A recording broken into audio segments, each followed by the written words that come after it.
Hello, everybody. Bill got stuck out at a house in Wisconsin from storm damage, and he was unable to make it to tonight's show because of heat stroke. So we're going to have to take care and do it with him next week.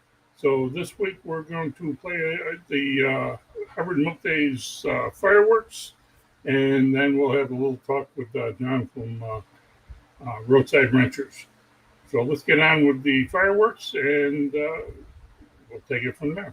Thank you much.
Hello, John. How you doing today, buddy? All right, how you doing, Chuck? I'm doing pretty good. I guess a little better than Bill. He had a little set of the heat stroke from after trying to close up a house in Wisconsin today from storm Right. damage. I was gonna say it was definitely warm out there today. Yeah, it sure was. We were feeling it there at the shop. We were definitely feeling it. Yeah, got you 100% there. So we're just gonna try to go back with get Bill back on with us next week, and Okay. we'll have a little bit shorter show today. So we'll just we'll start jumping. I wasn't sure we're gonna get both you guys in today anyway, so this helps. So we'll get you in today, and then we'll see where he's at next week. So Sounds good. Start out with getting you up there. You got anything you want to say about yourself? You just want me to get started? You can get started if you want.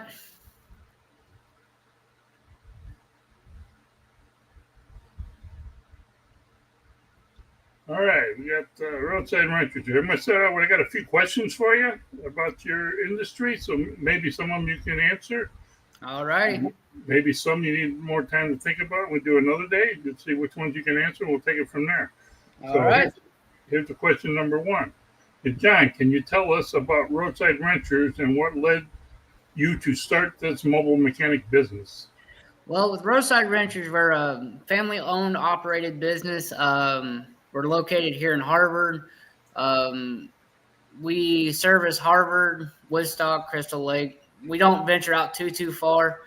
What got me into mobile mechanic business is I was raised up working on cars my entire life. My dad was a master mechanic, and I've gone to dealerships and talked about having car work done. I've worked in shops, and I know how much of a hassle it is pricing, trying to figure out how to get your car there, paying a tow truck bill, and all that stuff. I just figure it'd be easier to have somebody local you can trust, be reliable, no problems. They got to do is give us a call, and we'll be there. I got you there. And viewers, I can tell you this: John has done several jobs for me, including putting in a major job of removing and replacing the transmission along the wall, as well as brake jobs and some other miscellaneous jobs. And he's done a fantastic job, and everything so far he's done for me. Plus, helped me out with a few other things along the way, just because we became friends from reaching that aspect. Yes, sir, we have. I actually, there's a gentleman I did a starter for. He actually reached back out to me today. I'm going to get with him Saturday about putting his front bumper back on. So we also provide we don't do major body work, but if you happen to hit the curb or something and you knock your bumper off, your front clip or something like that, we also work in putting front clips back in, door panels, kind of stuff like that. Very good. That can be very useful. All right, we'll go to the next question. Number 2 is what kind of services do you provide? You were just talking about, so now we can add a little bit onto that. And what makes your approach stand out in the auto and diesel repair world? Services, our biggest thing is there ain't no job too big. There ain't no job too small. There's certain jobs that it might take us a while to get to it, especially if it's internal in the motor. Our approach, we're not out here trying to be like a backyard mechanic or nothing like that. We're not trying to hurt the shops around here. We know the price of what it costs to get stuff fixed, and then the economy nowadays, it ain't cheap. And we're just trying to help the local people out. We moved up here about a year ago, and I kind of realized there wasn't no mobile mechanics here. So, like I said before, it's hard. I know it's hard to find the tow truck, find the time in your day to get your car to the shop. Then you're down without the vehicle. If you're at the shop, they can have 3 or 4 cars ahead of you. With us, we're just a phone call away.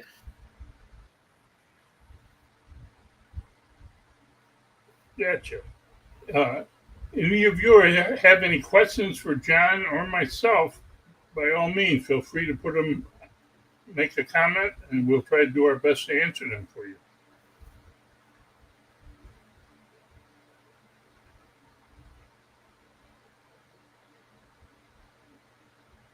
All right. How do you ensure you're equipped to handle a wide range of repairs, especially for both auto and diesel vehicles? I do my research before. Like if you call me and tell me this is what's going on with my car, I do a real extensive research on it. I always before I usually give a quote, I put hands-on first. That way I know more of what is going on and more of a price range and a time range we can give you on how long it's going to take us, and then what you're looking at parts and labor expenses. Sounds reasonable. Okay, our next question. Can you walk us through a typical call for roadside assistance, and what should people expect when they call roadside renters? A typical call, just if you call us, and it don't matter how you found out about us, just mainly ask for either roadside renters or ask for me personally. We'll discuss what kind of issues you're having, if you've had these issues prior. Just kind of work out a time frame with you and kind of see what budget you're working with. Because like I said, we're not trying to get over people or nothing like that. We're very moderate on our prices. A call, respect. We're very respectful. If you call us, we'll be very respectful. I was raised Southern, so you can be younger than me and you'll get a yes ma'am, no ma'am, yes sir, no sir. We're very polite. Um, we like to kind of explain what we're doing as we do it. So if you call and be like, um, could you come sooner or anything like that, don't hesitate. Like if you thought you was available, say 6 o'clock today, and something comes up, don't be afraid to call and think we're going to be mad. We appreciate that more than just leaving us hanging. Then we're like, whoa, what happened? Because then it kind of took up a spot someone else could have had. Gotcha. All right, we hit the next question here. What's one of the most common issues you see with vehicles, and how can drivers avoid these problems in the first place? Most common, I want to say brakes. And a lot of that, people, they'll start hearing like a little bit of squeaking, or their brakes will they'll be driving, and over time their brake pedal start going farther to the floor, and they think, oh well, I still got another month or so left on these brakes, and then in reality you're wearing your brake pads down even farther, and then it can run into a very, very expensive or dangerous job, because I've had it happen prior where a gentleman's son ran the brakes down so much that the brake pads fell off. They had to have the car towed to me, and instead of them fixing it when the issue first came about, that would have cost them roughly $50, ran them almost $300 because it went to a very extensive job. So if you start hearing like a squeak in your belt, anything like that, don't hesitate to call, because it can be a simple 15-minute fix compared where you break something and it leads in a lot more of an issue. Yeah, I've been there, done that. Yeah. Okay, we're going to go to the next. This area here is going to be questions about the diesel mechanic area of your business. All righty. Okay, and our first question is, diesel engines require special attention. What do diesel owners need to know about maintaining their vehicles, and how does it differ from standard vehicles? With your diesels, mainly wintertime, make sure you keep your blocks warm. The special attention with them is more of watching for leaks, any weird sounds. I just had a friend of mine just recently. He was driving and he was hearing a weird sound, and he pulled it into the shop. And we opened the hood and we looked at his turbo, and the bearing in his turbo is going out. So it's actually eating the housing of the turbo. So definitely watch for like weird sounds or anything. And they differ because your diesels, their oil can last longer than they can run longer than what cars can. They don't require as often oil changes, and diesels are easier to maintain because the diesel industry ain't really changed much over the years as compared to automotive, which electrical and automotive cars nowadays, they have gone crazy. One little fuse can shut a whole car down. And Gotcha. I know there's all kinds of crazy stuff going on with the vehicles these days. yeah, give me 1 sec. I gotta grab the charger real quick. I'll be right back. All right. Gotcha.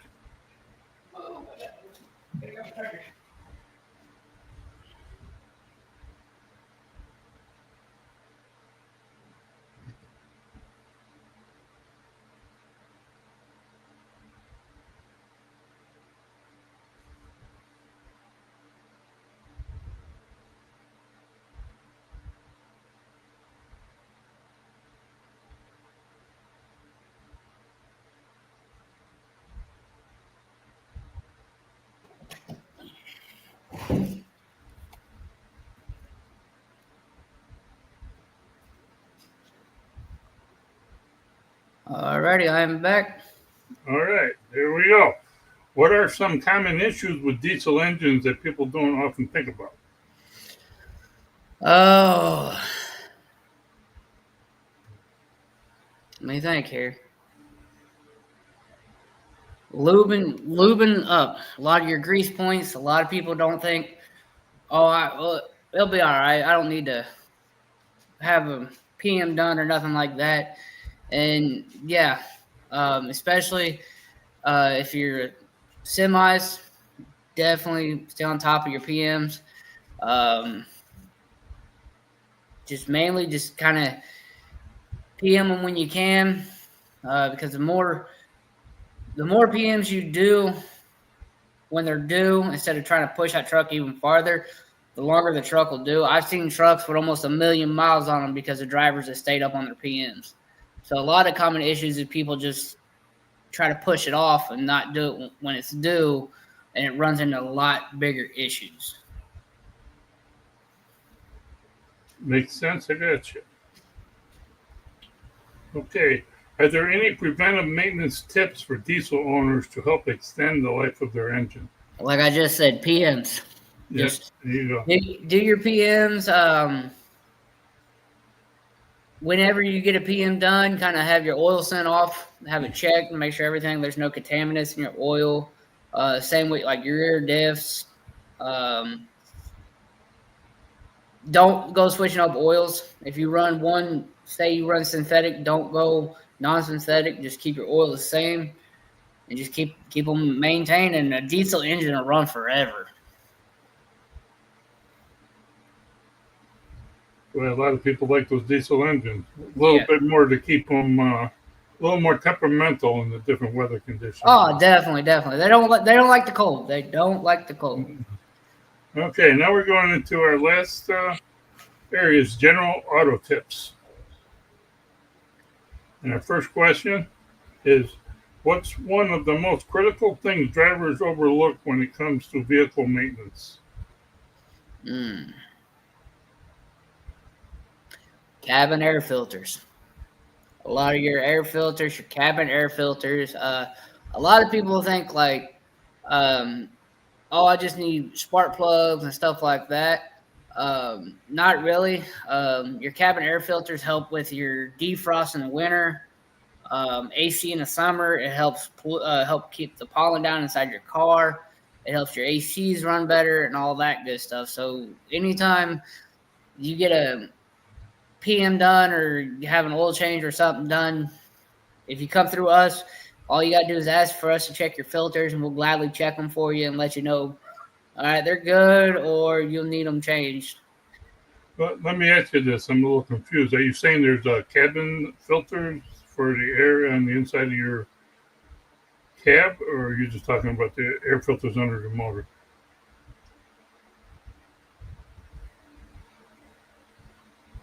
You there?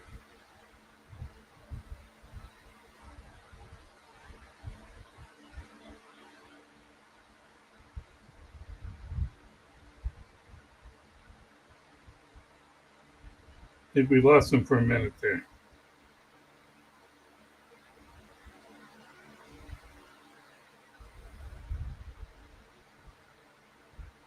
Hello, John, you there?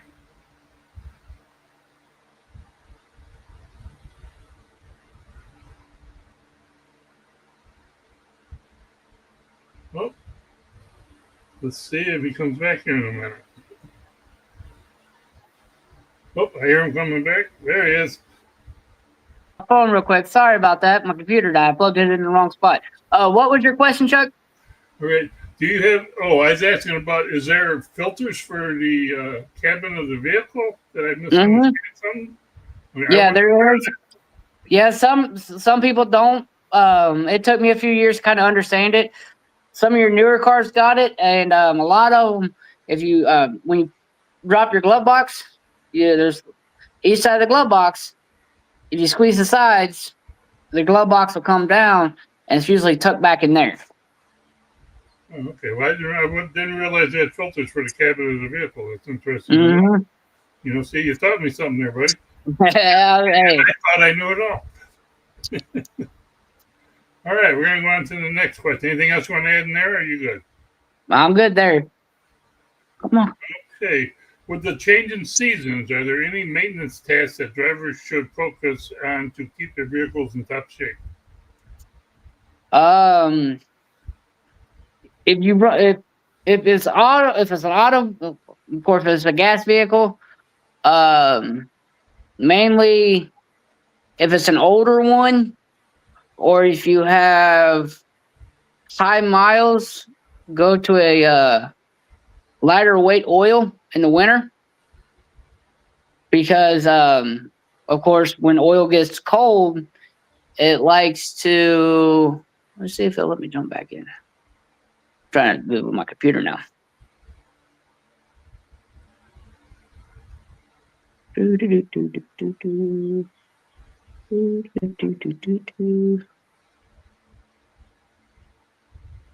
One sec here. I'm trying to do two things at once. I like my computer better.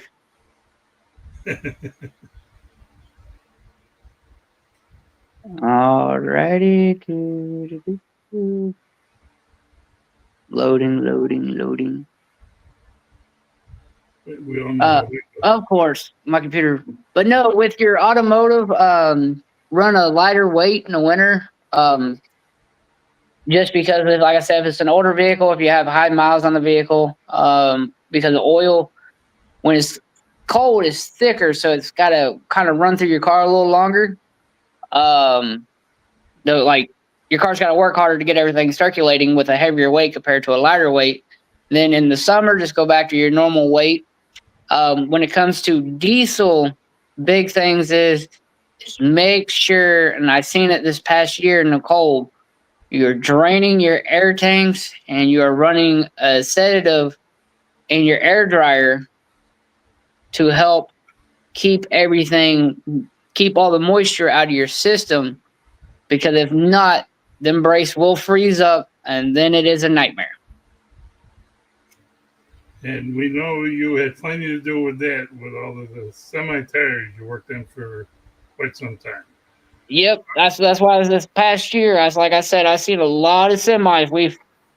We had to fix a lot of them in the parking lot because they didn't drain their air tanks like they're supposed to, or they're check their alcohol because they have certain semis have like it's an alcohol canister on there, and they'll either not check it or they'll let it run empty. Then they'll build moisture up inside their system, and then their system will freeze. And they wonder why when they go to leave, their brakes won't release and stuff like that. Gotcha. Yeah, that makes perfect sense. I've heard that sometime. All right, our next area can be roadside assistance. We got just 2 questions, and then we're done for today. All righty. First question: what's the most unusual or challenging roadside repair you've had to perform? Now, I've heard of a few yours. Yeah, I mean, I've done a few diesel wise. Company I work for, I've been on the side of I-90 changing tires before. The most unusual one, lady called me out and said she needed brakes, and a brake job that I thought was going to take me a half hour turned into a lot bigger issue. She needed brakes, rotors, and then she's like, well, can you check my oil? And I checked the oil, and she was like 5 quarts over. So yeah, I've seen some crazy stuff out there working on cars. Some people they think, oh, well, I'll just add oil to it, everything will be okay. No, if your car's throwing a check engine light or not running right or making a funny sound, there's a reason. It's just like our bodies. You got to maintain them to keep them running. Yeah, that's for sure. I've seen that quite often myself. Okay, the last question. What's your best advice for someone who's stranded on the side of the road and waiting for roadside assistance? The biggest one is get you a like emergency pack. Make sure it's got like blankets, a flashlight, orange traffic triangles. Make sure you have them in your vehicles. especially if you can get ones that will recharge with little lights in them, like at night. Say your battery died on you, and you have your hazards on. Well, if the battery completely dies, then nobody can see you. At least with the cones out, you call us or another wrecker company or somebody, they'll be able to find you a lot easier instead of just sitting there in the dark, because you get these drivers that don't pay attention driving at night. They can hit you or your family. So our biggest thing is safety. We rather you have the precautions out. I always try to tell people safety. Like I said, little traffic triangles, just set them out. That way, someone's coming, they can see you're broke down, and then they can kind of have a advance of where you're at. Yeah, been there, seen it. I've been through all of that too, so I can see where all that comes into a good scenario to make sure you have, including water and everything else. Yep, just water, blankets. If in the wintertime if something was to happen, you can stay warm, because it don't take long for your body to lose heat with no heat running. Yeah. All right. Well, that kind of gets us through all the questions. This was just a quick show I put together. I was That's fine. I was finding on two of us here, but I should say me plus two. So Yeah. 3 people. So instead we ended up with 2. But here you see me.